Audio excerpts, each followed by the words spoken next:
สบายดีทุกคนสำหรับวิดีโอนี้จะเป็นการสร้างหรือการใส่การ์ดอยู่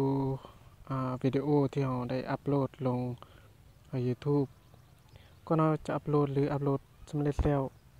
ก็จะใส่ end screen หรือว่าจะใส่การ์ดอันนี้จะเป็นการโปรโมทวิดีโอของเราเนาะจะเป็นการโปรโมทแบบ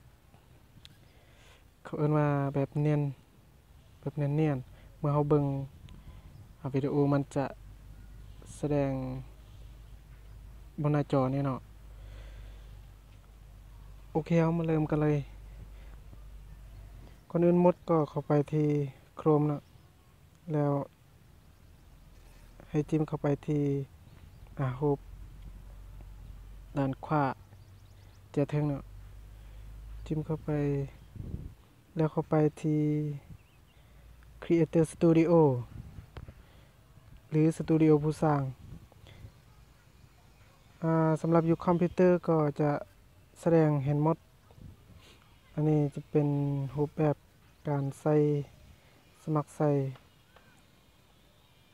เวอร์ชันเดสก์ท็อปถ้าสนใจก็สมัครเข้าใส่เพียงแต่กดไม้ติ๊กมันจะเข้ามาในรูปแบบการแบบอยู่คอมพิวเตอร์ก็จะเกือบเห็นหรือว่าชัดเจนกว่าเนาะก็จะเป็นแบบนี้หน้าตาของการสมัครใส่เว็บไซต์เดสก์ท็อปอันนี้เนาะใส่เวอร์ชันเดสก์ท็อปสมัครใส่ก็เข้าไปคือกันก็จะเข้าไปที่จิ้มเอามือจิ้มเข้าไปนะจะเป็น Creator Studio มันเดสก์ท็อปมันก็เข้าไปที่ Creator Studio คือกันหรือ Studio ผู้สร้างจิ้มเข้าไปแล้วเข้าไปที่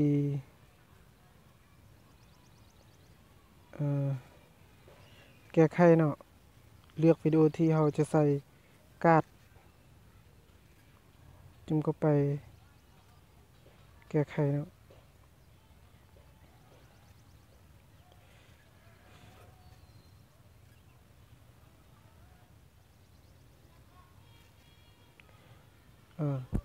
จะเด้งเข้าไปที่หน้านี้เนาะจะเป็นหน้าของวิดีโอที่เราต้องการจะใส่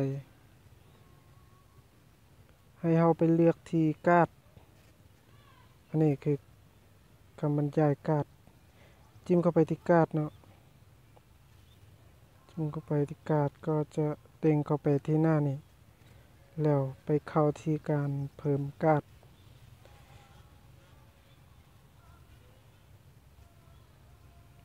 อันนี้คือสำหรับการ์ดที่คอยได้ใช้เมื่อมันบ่มีเราก็เพิ่มเข้าไปแล้วไปเลือกสร้างวิดีโอหรือ playlist ถ้าเรามีช่องอื่นที่จะโปรโมทก็สามารถ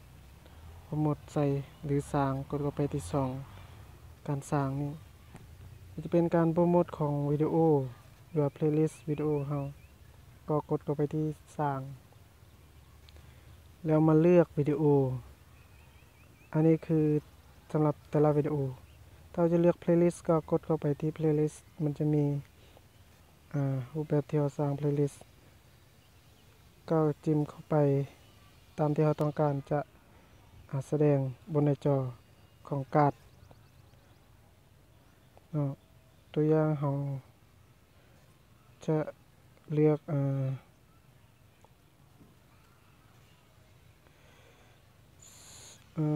เขาเลือกแบบเป็นวิดีโอแล้วกัน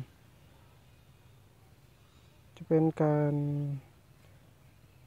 ใส่แฮชแท็กเนาะจิ้มเข้าไปที่แฮชแท็กก็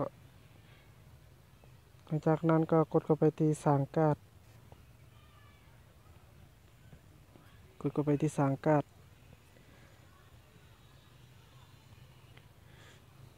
กำลังบันทึกเราก็จะเห็นอยู่นี่เนาะวิดีโอการใส่อันนี้ก็กำหนดให้ใส่การ์ดแต่1 ถึง 5การ์ดสูงสุดการ์ดก็คืออันนี้เนาะการ์ดอยู่เทิงวิดีโอหน้าจอของวิดีโอเฮาจะเป็นรูปวงมนนี่ไม้เกินว่าไม้ท่วงบ่แม่นเนาะนี่จะเป็นการสร้างการ์ดเมื่อสำเร็จก็กดบันทึกมันจะมีบันทึกอยู่นี่อันนี้เขาบันทึกเป็นแบบอัตโนมัติแล้วก็เลยไปเนาะ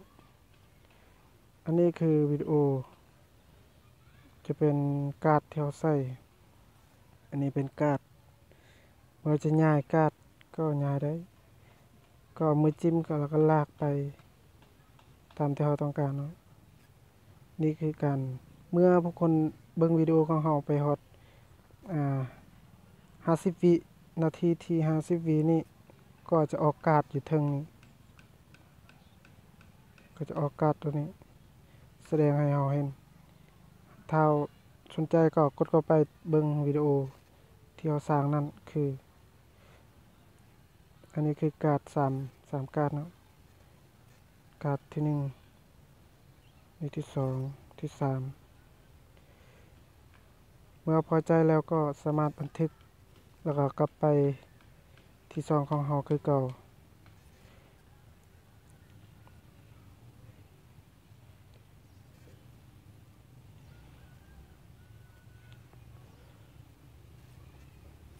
โอเคสำหรับการบันทึกวิดีโอแบบใส่การ์ดหรือการสร้างการ์ดโปรโมทซองหรือโปรโมทวิดีโอของเราในวิดีโอที่เราได้อัปโหลดลงก็จบเพียงส่ำนี้เนาะก็สุดท้ายก็อย่าลืมกดไลค์กดติดตามพร้อมทั้งกดเสียงกระดิ่งนำเด้อเพื่อได้รับการแจ้งเตือนของวิดีโอต่อไปสำหรับวิดีโอนี้ก็จบเพียงส่ำนี้ขอขอบใจ